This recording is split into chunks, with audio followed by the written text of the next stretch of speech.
period. Not just India, of the world. Let me give you a couple of examples.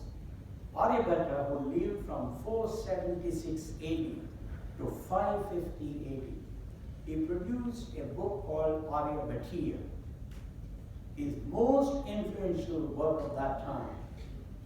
Nobody else in the world had done anything of this caliber at that point of time in the world, not just in India.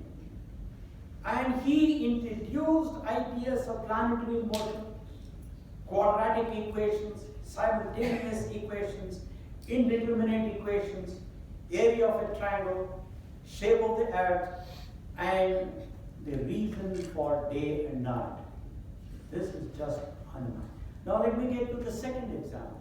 Brahmagupta, who lived from 598 AD to 665 AD, 1500 years ago, enunciated rules for computation with zero. He was the first person in the world to say anything multiplied by zero is zero. That's something extraordinary. That was a revelation that had not occurred to any human being at that point of time. He told us how to compute squares and cubes of integers. Nobody in the world had thought of that at that time. And he was the first person who talked about rules for dealing with fractions. People had not even understood what fractions were. These were absolutely revolutionary ideas at that time. The conclusion, therefore, my friends, is that our youth of today is absolutely capable of original thinking if we create an environment that encourages such adventures of mind. And you people are the custodians of those children. Therefore, you have a responsibility to lead the effort. Our youth deserve to invent some important stuff valuable to India and the world and contribute to this world so that they are recognized and respected. Else, what is the contribution to this world of India, a nation of 1.25 billion people? How do we achieve all of this? Firstly, it is the duty of the leaders of the top schools, like you in India, to be part of this transformation of our youth in India. I believe that we can find appropriate solutions to our problems if we educate our youth to think independently, to find scientific and technological solutions to our problems. Such an objective will require us to adopt a pedagogy that will make our children curious about the things around them. You have to teach in your schools. What is the meaning of saying that the sun is red and yellow in the morning? What is the meaning of eclipse? Etc., etc. Why does something fall down? Why does it not fly up? Etc., etc. You have to make our children curious. That will force your teachers to constantly upskill them.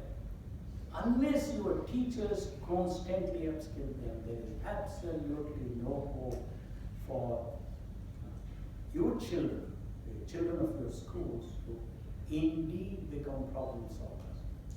Understanding nature using theories from subjects like physics, chemistry, mathematics, and biology is the first step to solving problems posed by limitations of nature.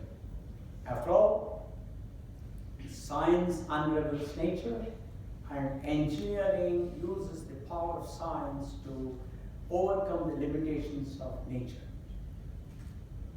Just imagine if these lights, these light bulbs and electricity was not invented by Faraday and the theory was not given by James Maxwell. We would be in a dark world today. These lights wouldn't be there. That's how telephone, television, motor cars, blood pressure monitors, and internet, just to take a few examples, were all invented. This requires schools to shape the minds of youngsters that enter its portals, your portal, as intelligent, curious, enthusiastic, and energetic young children, and leave as confident, knowledgeable, open-minded, and independent thinkers that overcome the biases of religion, the biases of region, caste, etc., etc. So that these independent thinkers are ready to go after solutions to the problems of this country. Secondly, I believe that each school should have a governing body, majority members of which will be parents. They will use the student survey while deciding on the promotions and salaries of the teachers and the staff. Our syllabus and examination system will have to be validated once every 5 years. By comparing with the best global standards of primary and secondary school education by a committee of experts with Indians from all over the world, as well as experts from countries that have done better than India. Unless we open up our mind and are willing to learn from people that have done better than us, I don't think anything will. Third, we should adopt a paper performance system implemented in every school. What do I mean by that? The students should vote on the competence of teachers based on certain attributes decided across the country by a regulatory body of wise men and wise women with well-proven teachers, administrators, academicians, and parents who have a global outlook and aspirations for global level of excellence.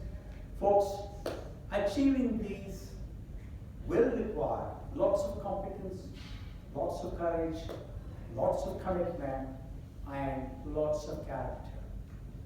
This task of making India a top quality nation can be achieved only by those that have courage and persistence to focus relentlessly on goal despite great odds.